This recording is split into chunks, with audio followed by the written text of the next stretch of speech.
Welcome to the Overrated Experience Sports and Sports Betting Podcast. I'm your host, Kyle Blondin. We are approaching another kickoff, ding, ding, ding, to another start of betting action here on this glorious weekend, this glorious Friday. We got English soccer, which if you love your coffee and morning action, you got that on Saturday morning, leaning into some good college and great college action live from the NCAA, some good value there if you really do your research, leading into baseball, playoff baseball action, and then getting into more college football action as the evening progresses, and then getting into MLS action Saturday night. Bam! Top it off with the USC Ep8 puts his championship on the line. A lot going on in the betting world, but it all comes back to Sunday when we have week 5 of the NFL kicking off, and that's what we're going to focus on here today. So just to get ready and get your notepad going, because I'm going to give you some picks, some value plays, and my thoughts on what this weekend may look like heading in to week 5. Now, looking back on some things that I noticed, this is the part where I need to relate to the audience, need to really get into maybe some off-sports topics. So here it is.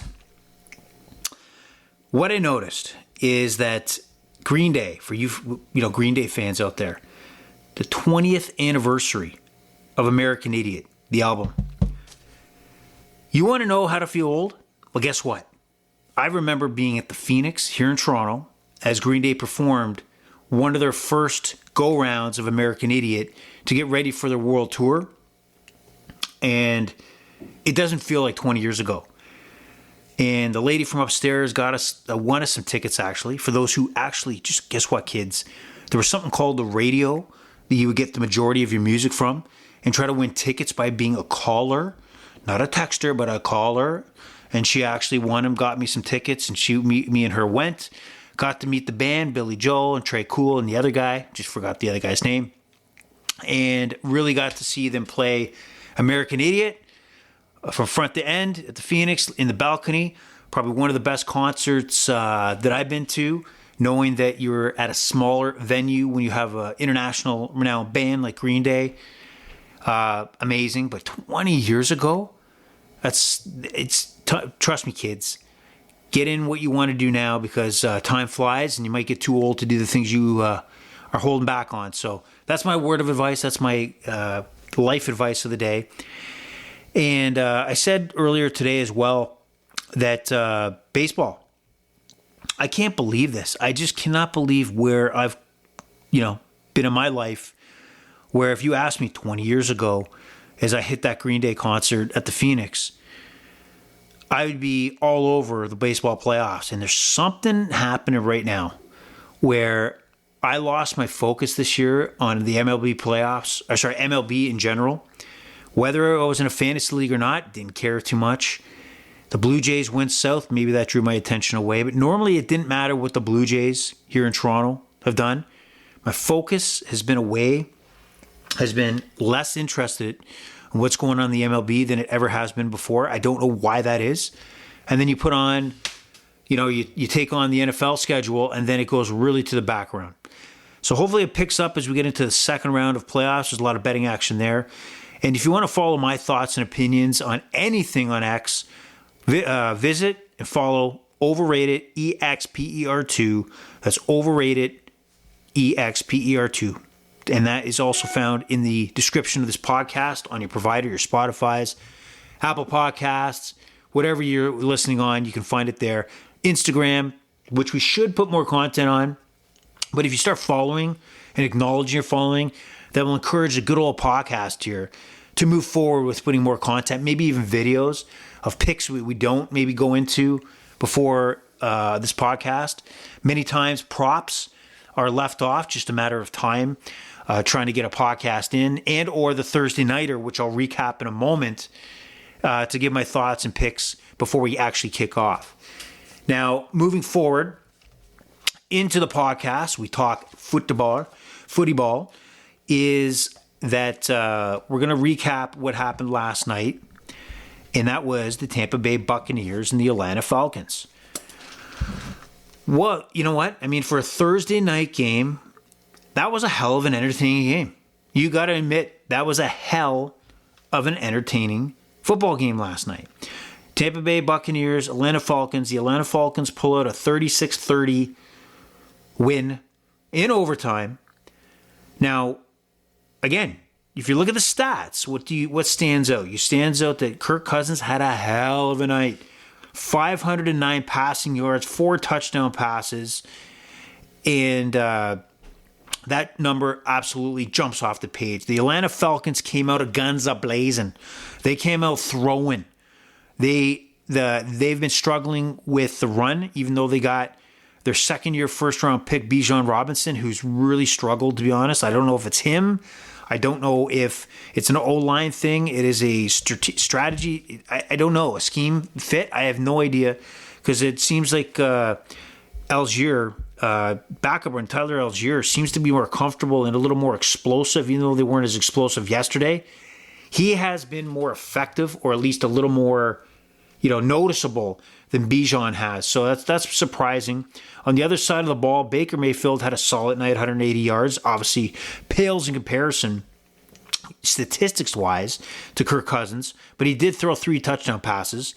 So if you watched this game, if your eyes told you what, how this game played out, I know the results and the stats say one thing. How this game played out was the Atlanta Falcons defense got torn to shreds. I couldn't, there was very few times, maybe twice, maybe 3 times, where you found that the Atlanta Falcons defense stalled, gave the Tampa Bay Buccaneers trouble moving up and down the field. They shredded this defense. And also on special teams, multiple kickoffs, where the majority of these kickoffs are not even returned, that, hey, Tampa Bay's like, they suck. They absolutely suck on their kickoffs, so let's get it going. And so, atrocious. And some of the decision-making, I don't know if it's Raheem Morris, head coach of the Atlanta Falcons, at the end there, where they put themselves in field goal position, spiked the ball with 1 second left, and then received a game penalty, pushing the field goal attempt 5 yards further back, which they made. But why would you put yourself in that position? Why would you assume that the referees were going to reset the play clock? There was no reason to do so. Poor coaching, poor preparation. So that's a flag and something to keep in mind as we march further down the season here. Kirk Cousins had a ridiculous game. He was connecting with Drake London, who had a monster game as well, wide receiver, 154 yards and 12 receptions. But watch out, just keep an eye on the injury report, because he was banged up, concussion protocol, survived that, came back in, took a big hit to the side. I don't know if it was a hip. Wind knocked out of him, but he had to leave late in the game as well. Ironically enough, it was Hodge, the receiver that came in for London, that scored the winning touchdown in overtime. And really, should Atlanta won that game? Probably not. Tampa Bay controlled that game. Key fumbles at the end there, which that's a make or break, right? You have key fumbles that really crush your team. So Bucky Irving, who's been a solid running back and a nice compliment to Rachaad White, just dropped the ball, literally fumbled, caused a turnover. Didn't capitalize on it, did the Falcons, but really could have. There was also a face mask late where the Tampa Bay Buccaneers should have had a first down and really ran the clock out. These are all things you can't analyze. You can't come in and say, well, you know what, they're going to have a personal foul later on, blah, blah, blah, this and that. There are some times where you can't overanalyze, and that's how I kind of looked at this game coming in betting-wise. I took the Atlanta Falcons, -2.5. What was my justification on that? Well, my justification on that was, if you've watched the first 4 weeks of action in the NFL, sometimes logic is not playing out. On paper, and the way we've looked at these teams over 4 weeks, especially last week when the Tampa Bay Buccaneers knocked off the Eagles, getting back on track, and the Falcons won but could not score. They won, but they could not score an offensive touchdown. you have a misconception. And this is where the advantage has to come into play for us bettors out here. Is the stock too high, too low, or is it just, these teams are pretty evenly matched and maybe take the Atlanta Falcons because they're at home? That's how I looked at it. I didn't feel 100% confident, but I felt that it was Atlanta's situation at home, probably come out throwing, which they did, and they get the victory. One way or another, a victory is a victory, but you got to get your eyes on these games and look at how it plays out. Tampa Bay, just monster game by Mike Evans, a couple touchdowns. Just unfortunate. That's a game where you get on the plane, go home, and strategize for next week when you're back in action. But interesting game, entertaining game, 36-30. Beat the over. I also took a teaser. Took a teaser with Kirk Cousins to throw 200 yards, which, 300 yards less than he actually threw. Drake London to get to 40 yards. This was alternative receiving yards. Now, the kicker here was when he went to concussion protocol in the second half, early second half, he had 38 yards receiving. I thought I was fucked. I thought I was fucked and screwed right there for 32 yards. But luckily he came back, had a monster game, actually hit the Drake London over receiving yards on DraftKings in the second half. He was at 67 yards, and you could get Drake London minus 110 to hit 100. And it just feel when you were watching that Kirk Cousins was spreading the ball around, but Drake London was the guy. He was the big-time chunk yardage guy, and I felt 37 more yards was going to be nothing. And he blew it away 150-plus yards, and the Atlanta Falcons are back on track. Kirk Cousins is the hero this week. We'll see what happens going down the road, but what a hell of a game. So, what do we think going into Sunday, right? We got our first bye weeks for many teams. So make sure you're checking your fantasy teams and make sure you're also substituting or hitting the waiver wire to cover those losses for those who are not playing this weekend. And then guess what?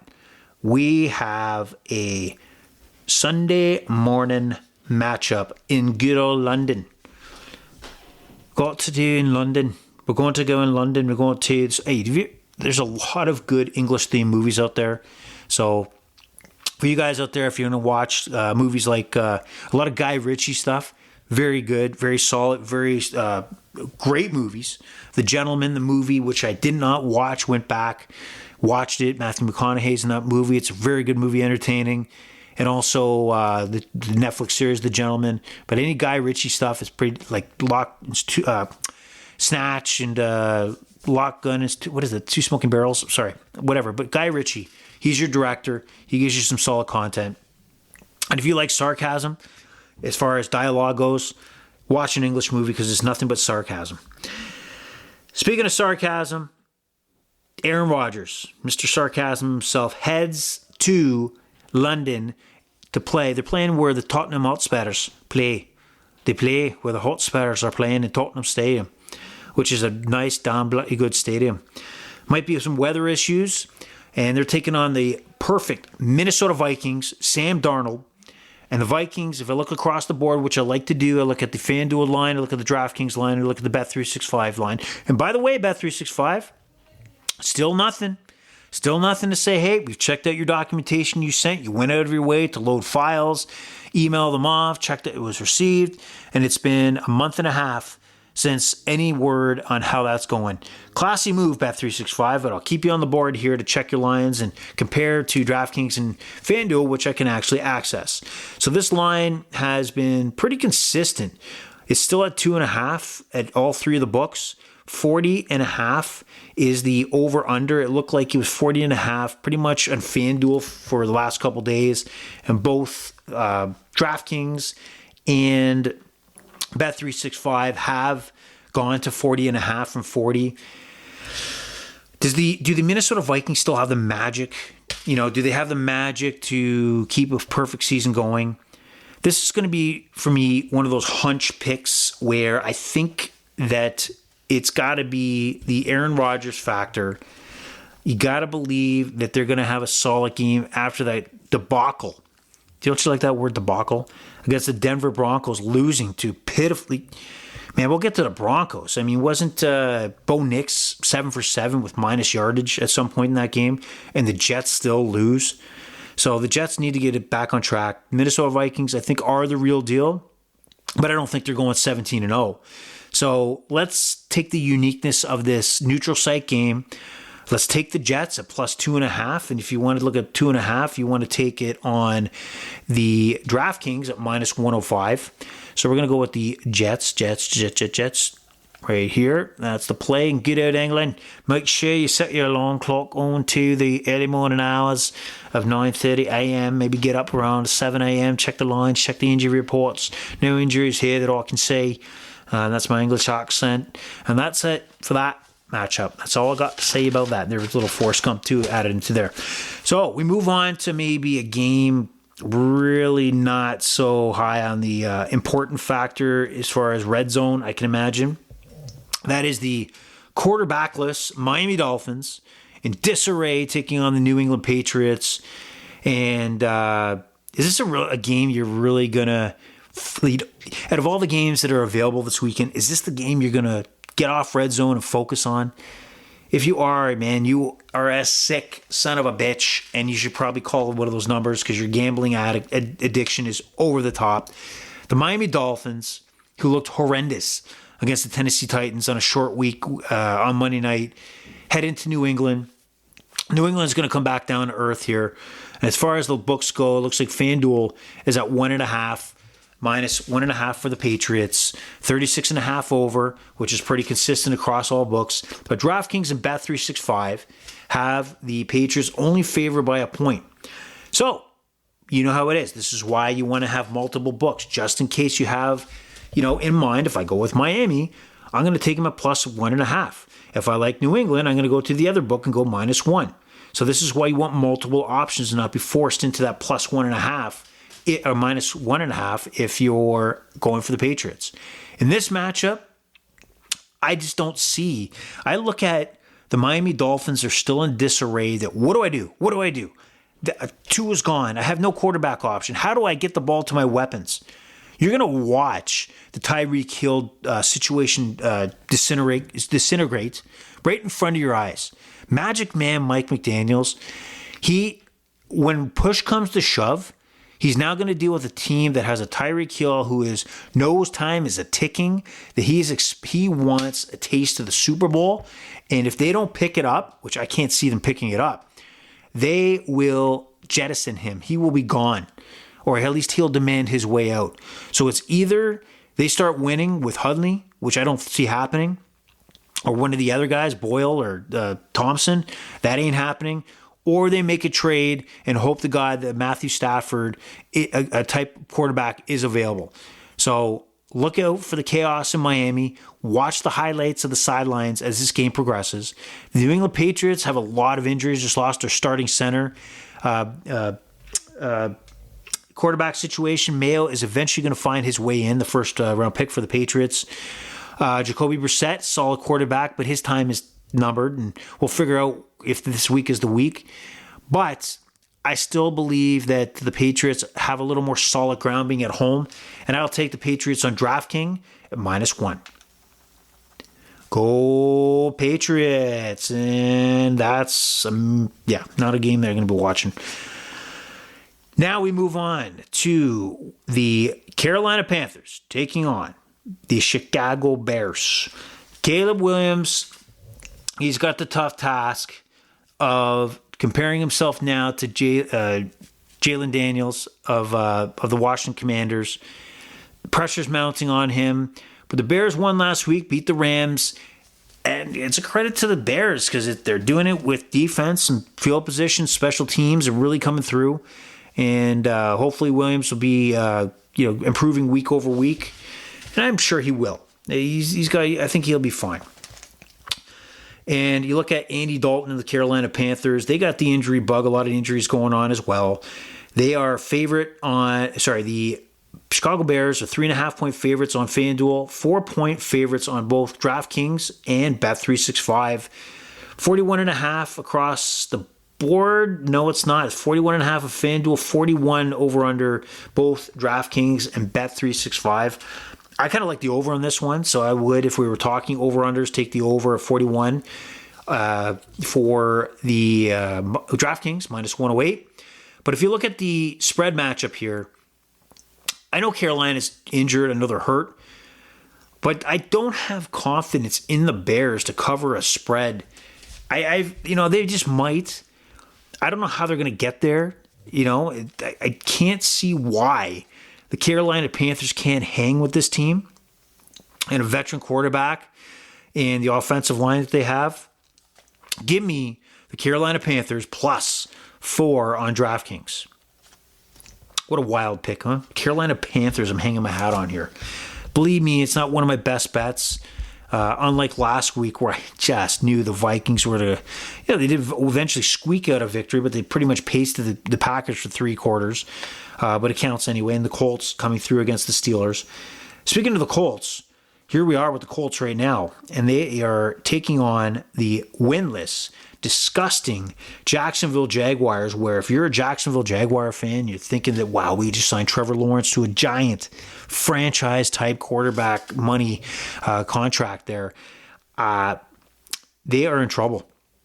Doug Peterson is on the hot seat, and he looked like he was turning this franchise around. Trevor Lawrence looked like he was taking steps forward, but he'd been falling down the stairs. He fell way back.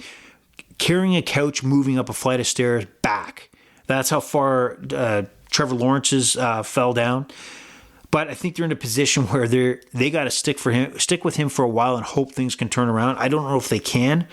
The Colts, or Jonathan Taylor is out, star running back for the Colts is out. That's a significant blow. Richardson, quarterback, is questionable. Joe Flacco would be starting if Richardson can't go. I don't really think that the Indianapolis Colts are in that bad of a position if Joe Flacco has to start. He's going to give you a consistent move the ball down the field. He's got a big arm. And I don't know what you're going to need to beat the Jacksonville Jaguars. They did hang in last week against the Houston Texans. The line has gone to 3. I'm all 3 betting sports books here in favor of the Colts. And the 46 and 46.5 seem to be the over-unders.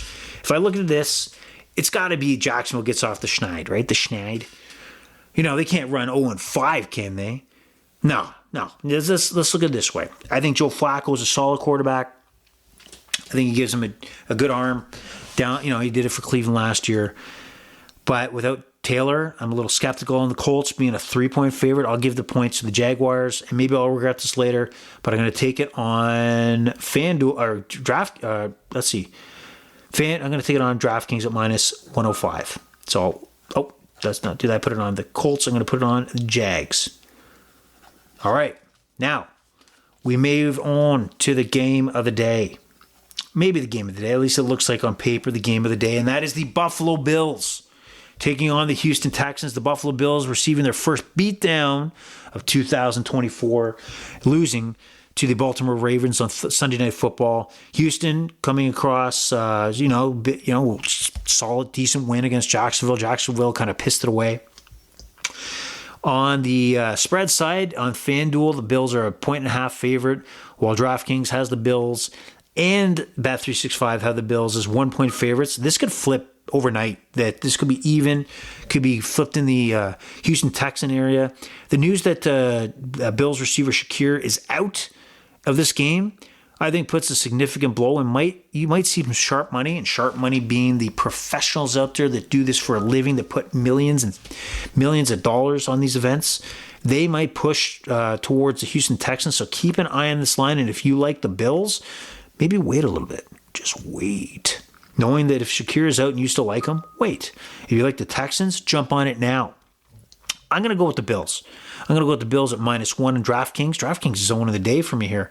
And the only reason why I say that is I think Josh Allen can carry this team on his back. I know that Shakir is the big weapon, the big, stretching the field, but he's been dink and diving the ball. I think Houston, solid teams, just not there yet, and the Bills are an upper-class team compared to the Texans. So give me the Bills. I'll take Josh Allen. I'll bet on him at -1. Maybe the big game of the day. Maybe this is the big game of the day, and that is The Baltimore Ravens traveling to the Cincinnati Bengals. Cincinnati Bengals coming off their first win of the year last year against the Carolina Panthers. The Bengals are 2.5-point dogs across all three betting sites. 48.5 on FanDuel, 49 both DraftKings and Bet365. So what do we get when we get in this game? I think there's a lot of believers in Joe Burrow in Cincinnati, and I don't disagree with the believers in Joe Burrow, but I'm not a believer in this franchise. This offense can go cold. I think Baltimore is an upper class. I'll take the Ravens. And to be honest, the Ravens, I think, are, Lamar Jackson's at the stage of his career where, yeah, he's under, the likes of Patrick Mahomes. And he's there with the Josh Allens, Patrick Mahomes. He's there with the Josh Allens, a tier below. And he's got flaws in his game, but he's got exceptional other aspects of his game. And I think he's on a mission right now, and no bullshit attitude that he knows that this career only lasts forever. His legs can only do what they do, the athleticism. It can only last forever. The team that is built and constructed with the Ravens can only last for a certain period of time. And I think he knows that this is no bullshit. This is no fucking around time for Lamar Jackson to make a run. I think he's all money this year, and I think he's going to walk into a game like this with the momentum coming off of Buffalo, and I think they comfortably knock off the Cincinnati Bengals. I'm going to take a -2.5, -110 on FanDuel. Go Ravens, go. All right. The next game, which is interesting to me only because of the fact that we're talking Jalen Daniels, rookie quarterback for the Washington Commanders. They are a 3-point favorite. 3.5 points on DraftKings and 3 points on Bet365. Mentioned 3 for FanDuel. 43.5 is the over-under. And what do we got out of this game? Here's a note, separate from the game itself. We talked about this a few podcasts ago with Austin from Ajax, and we're talking about the Washington name, the franchise name Commanders, that a lot of folks out there want to go back to the name Redskins, right? The team was called the Washington Redskins. It won multiple Super Bowls under the term Washington Redskins. There's arguments to be made about, is it really, offensive name? I mean, right off the hop, when you hear it, it sounds offensive. I guess you could dive into it and make an argument the other way. I don't think this is going to happen. Obviously, this whole push, I think the ownership has come out and said this is not going to happen. Whatever be Commanders or not, it is not going to happen. Going back and reverting back to the Washington Redskins. And what I'm going to tell you right now is, let's say this freight train of momentum of Jalen Daniels continues. The Jalen Daniels jerseys just start popping up in Washington, popping up across America. The Washington Commanders logo and name will be accepted, and this whole conversation about going back to the Redskins will disappear, right? Think about the last few years, not even a few years, many years, since the the Washington football team at the time, Redskins, won their last Super Bowl. They've had nothing. They've literally had nothing. Quarterback change, bad ownership, stadium sucked, a lot of things, a lot of turmoil, a lot of controversy. Everything has not gone their way. They had RG3. He gets a career, effective injury that kind of limited what he could have done in his career. That it just has been bad times. And you look back in the rearview mirror and say, you know what? I remember those good old times. Remember we were the Redskins. That was we're going to hang our hat on that. If Jalen Daniels leads his team to playoff appearance, expectations, the Super Bowl is not out of the question. Like popularity, that narrative will be gone. The Commanders' name will be solidified as the name going forward because now they have a superstar or potentially a superstar that they can identify with. And this whole argument, this whole conversation will be a thing of the past. And we talk about, remember when people wanted to bring that name? Oh, what was the name again? That's going to happen if he takes off and continues to really dominate like he's been doing the last few games. So watch out for that narrative. But going into this game, The Cleveland Browns, they had a solid game against the Las Vegas Raiders and still lost. I think this franchise is going the wrong way. This is very shocking to me that the Browns have faltered and cannot survive with Deshaun Watson like they could with Joe Flacco and whoever else they put in there. Somehow, some way, whatever they're doing is not working. I think Jalen Daniels will maybe come back down to earth statistically facing a defense like Cleveland. But I still think that the Commanders do get it done. And take it on FanDuel, -3. Take Washington to win this game, -120. You heard it here. Turning the page, literally, to the 4 o'clock games. And that is the Las Vegas Raiders taking on the Denver Broncos, the 2-2 Denver Broncos, squeaking out a win in New York against the Jets last week in a bad weather game. Talked about Bo Nix. A point in that game was 7 for 7 with minus yardage. Don't think I've ever heard of that before, but it was real. It did happen. The Raiders look like they're going to still be without Crosby on the defensive side of the ball. Davante Adams out for a quote-unquote hamstring. However, if you've been following, and you should follow, X, and that is overrated EXPER2, Davante Adams is on the verge of leaving Las Vegas. The game when they got crushed by the Carolina Panthers, Antonio Pierce, head coach, called out a few folks on the team for their efforts, and I think there's a clash between some veterans and their head coach. Is Crosby also one of them? I don't know. But Davante Adams looks like he's on his way out. He posted today on Twitter or X a picture of Edgar Allan Poe, who is the influence, the writer that's behind the Ravens' name. So the thought is he knows something we don't, or is he saying, I want to go to Baltimore? But, I mean, can you imagine if Davante Adams heads out and goes to, let's say, Kansas City or Buffalo? How ridiculous the Chiefs would be with Adams out there as the number one guy. Even Buffalo. Think about with Davante Adams there. But if he goes to Baltimore, that's another weapon that they have. So watch out. Keep an eye on overrated experience, the X profile. And the Raiders go in empty-handed. They did play at home last week. This team's a yo-yo. The Vegas Raiders are a yo-yo. They go into Baltimore week 2, knock off the Ravens, screwed many survivor pools out there, and they come home and lay an egg.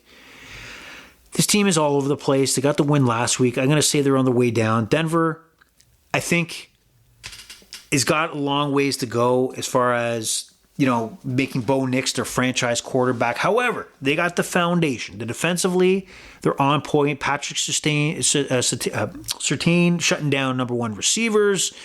You have a solid defense on the Denver side. Actually, more than solid, above average defense. And then you have Sean Payton, head coach of the Denver Broncos, managing the offense with Bo Nix, being very careful, really holding his hand up and down the field. So I feel that they're going to get the job done. The Denver Broncos are 2.5-point favorites, except on Bet365 where they're 3-point favorites. So I'm going to take the Broncos at -115 on FanDuel. Vegas Raiders this week are going to be a failure, and turmoil is a coming in Vegas. And who would have thought a Raiders team would have turmoil? It doesn't matter what city they play in. It's the black and silver, just known for their turmoil. All right, so we have now the interesting matchup. We have the Arizona Cardinals travel to the San Francisco area to take, or Santa Clara area to play the San Francisco 49ers. The 49ers are in FanDuel are 7.5-point favorites. They are 7-point favorites on DraftKings and Bet365. This is bounced around from 7 to 7.5, 7 to 7. So look for this line maybe to bounce a few more times. Trey McBride, tight end, has been practicing with the Cardinals, one of the top fantasy tight ends that is too. So that is an impactful note to keep an eye on if he's going to be in the lineup. The Arizona Cardinals have not looked bad. Unless, if you count last year, they got kind of beaten down by the Commanders. I think the 7.5 is about right. This is a divisional matchup. And logically, the 49ers are the better team. There's no question about that. But let's say the Cardinals cover the 7.5 point. Make it a little closer, and the 49ers push away later in the game. I'm going to take the Cardinals. plus 7.5 on FanDuel, minus 115. It's one of those kind of, it doesn't make sense per se, but, is every pick, if you went by just logic, you'd be on fire. You'd be broke, because there's been a lot of non-logic things happen in the NFL this year. Moving on to what should be pretty logical, because the Giants are absolute shit. All right, so we have the New York Giants traveling to Seattle to take on the Seahawks. Now, here's what's interesting about this line. FanDuel has stuck with the 6.5 while favor of the Seahawks, while the DraftKings and Bet365 have both jumped to 7. So as soon as I saw that, I jumped on FanDuel and took the Seahawks minus 6.5 and looked at an immediate teaser to push that down to a half-point favorite with a few other games. I think the FanDuel will be at 7 or more. This might even go more. Neighbors, rookie superstar for the Giants, has been ruled out. Singletary, running back, is doubtful. He's not out, but he's doubtful. You take those guys out of the lineup. Who the hell do the Giants have? Who would you trust? Daniel Jones to carry this team on his back? I don't think so. I do not think so. I know Seattle is on a short week, and then the Giants also have the luxury of playing the previous Thursday, so they have like 10 days. But this Giants team is a mess. They can't put the ball in the end zone. This may end 17-3 or 17-6, but the Seattle Seahawks cover this number. They probably cover the 7, but 6.5 is too good to pass up. I'm taking the Seahawks here, minus 6.5 on FanDuel. Already took it. The bet is in. I can't go back now. I'm all in. That's a value play, 100%. Now we talk about the Green Bay Packers and the LA Rams. The LA Rams are just like what are they? They're kind of in void, right? Are they not the most forgettable Super Bowl team in the last 10 years? Like, you got to remind yourself that, oh yeah, they won a Super Bowl. They beat the Cincinnati Bengals with Matthew Stafford. It is forgettable because of being the Mahomes era, the Brady win in Tampa Bay. It doesn't resonate when I see the Rams that, oh yes, this was a Super Bowl winning team not that long ago. They're injury riddled. They're not even close to what they were. I don't know how they didn't knock off the Bears. Really not good there. Puka Nacua is out. Kupp is out. They got more injuries on offense. I don't know how they score points. I think Jordan Love for the Packers coming back and having that late surge against the Vikings, almost bringing the Packers back. I think he's ready to go. And each of the sports books have the Packers 3-point favorites. I got to stick with the Packers here. Give me the Packers at minus 115 on FanDuel. I just have zero faith that the Rams can hang with any solid team in the NFL. That's my take, and I'm sticking with it. Now we move on to the Dallas Cowboys taking on a Sunday nighter against the Pittsburgh Steelers. When you think NFL football, these are the two teams that most people would mention that stand out to them as legendary teams, franchises in the NFL, and they meet for the first time in, 4 years? Now, what do we got going into this game? What do we got right now is that the line is 2.5 on DraftKings and DraftKings and Bet365, and also on FanDuel. Now, there's a lot of things. The Pittsburgh Steelers have injuries, yes. Take a look at what they are. But the Cowboys are going to be without Micah Parsons and Dexter Lawrence. And really, their defense has been shredded already. And take out their top, performers out of a fledgling defense. And you look at also, they have zero running game. And you have a team that schemes on the other side defensively maybe better than any team in the NFL. And you have a single mode of attack, and that's through the air. That's a dangerous combination in my mind. The Steelers being a 2.5-point favorite. I don't think the Dallas Cowboys hang in this game. Justin Fields doesn't have to be great. He was pretty good against the Colts last week in a loss. But I think that the Cowboys, being one-dimensional the way they are going to find big-time trouble scoring points against the Steelers. And I think they'll be play catch-up all game. I like the Steelers to cover the 2.5 points. And I'll take it on... Yeah, I'm going to take it on DraftKings. So -2.5. I got the Steelers. The Steelers. All right. So now we have the Monday Nighter football. We have the defending back-to-back Super Bowl champion Kansas City Chiefs hosting the New Orleans Saints. And the Kansas City Chiefs are 5.5-point favorites across the board. Hasn't been much moving here. Only the line on DraftKings, the over-under on the points, DraftKings and FanDuel. DraftKings and Bet365 have matched FanDuel at 43.5. I know that the Kansas City's banged up. Rashid Rice, top guy for Patrick Mahomes. If you've watched, he's been the go-to guy.